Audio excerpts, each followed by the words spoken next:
So when I made this Truchet Tiles sliding puzzle, Sandra Chow mentions that it's similar to the 1980s abstract strategy game Trax, designed by David Smith. Now I had a quick look online and yeah, there is a game using these same pieces, but the website doesn't look like it's really being maintained anymore. So I'm not really sure if you can still buy them. So here's a Lego version if you want to play the game. Now the actual game has these cross pieces and these curve pieces, but the tiles are actually back to back, so you can flip them over at any time and play a particular piece. Now obviously that's a little bit hard to do with Lego, so I've just made a few extra cross pieces here and I've got all these other pieces. Now unlike the sliding puzzle where we had the same colour on both sides, this game requires having a different colour on either side. And you place one tile down onto the playing field. Now the next person has a turn and the object is to try and make one of these curves complete. Now when you're putting a piece down, you need to make sure that it's against another adjacent piece. So you can't put it over here and you can't do it that way either, I believe. So let's put that piece in because we're trying to complete this puzzle.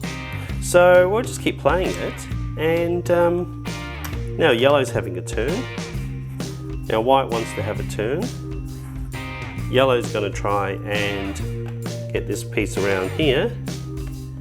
That blocks off white, so white's going to have to start over here. And yellow's going to play this piece here. White's going to play a piece here. Yellow's piece is going to be trying getting up to here. Whoops. How was that piece? And white's going to just complete it because yellow didn't see it. So that is a circle actually made. That piece should be there.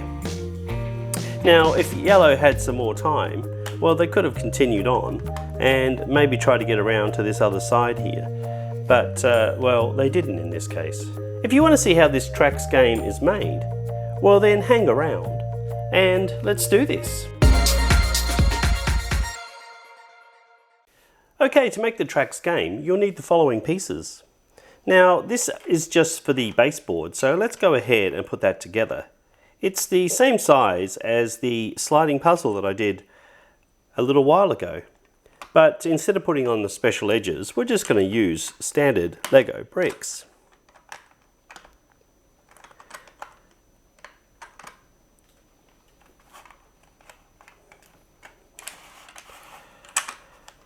Now don't worry if you don't have these really big ones because you can just use any sizes. Just so happens I've got a few hanging around. Saves me putting a few extras on the board. So we'll just pop that on that side there and on that side there. This is what the plates look on this side. It's actually 8, 8 and 4. So we've got a 20 by 20 platform here. Now we do have a little bit of a problem with this board in that this is a bit flexible. So you could go ahead and use plates to lock it down or even just bricks that you've got lying around. But I won't bother with that at the moment.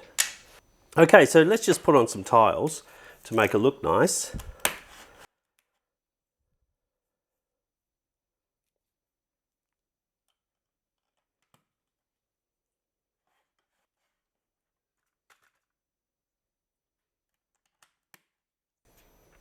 And just 2 more pieces just there. Okay, so that's the basic part of the board. Let's have a quick look at the pieces. Okay, the game uses these 2 different tiles. Now in the original game, these are actually back to back, so you can just flip them over. But I've made a few of these pieces and I made about 6, so that should be enough to play the game. And then we've got these pieces here, so this is just the quarter macaroni pieces. And we've just got a 1 by 3 there and a couple of 1 by 1, so that's like a cross piece. So we'll just put one of those together now. So now it doesn't matter which way you've got that. If you've got one colour going one way and one the other, that's fine. Right, so we'll just create those 2 pieces there. So when we have a look at these pieces in place, they're just going to move around a bit. So there's a way we can fix that problem too. We just use some of these jumper plates that we used for the sliding puzzle and we just pop them in like this.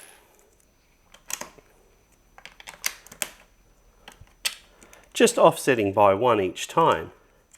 So we should see now that when you're putting a piece in, you're putting it on that edge, and they should all just fit nicely together. So I'll go ahead and finish the rest of these off.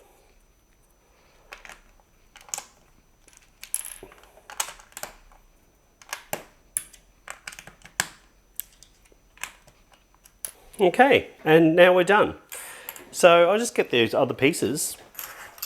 Now this is a 6x6 puzzle, so you'll need 36 of these pieces made. As I said before, I made about 6 of these cross pieces, just to keep it interesting. Now I'll put the link to the Trax website down below. It looks pretty old though, it looks like it's something from the 80s, so I'm not even sure it's being updated anymore. But go there and check it out, and you can actually buy the tiles online and also get some up-to-date rules.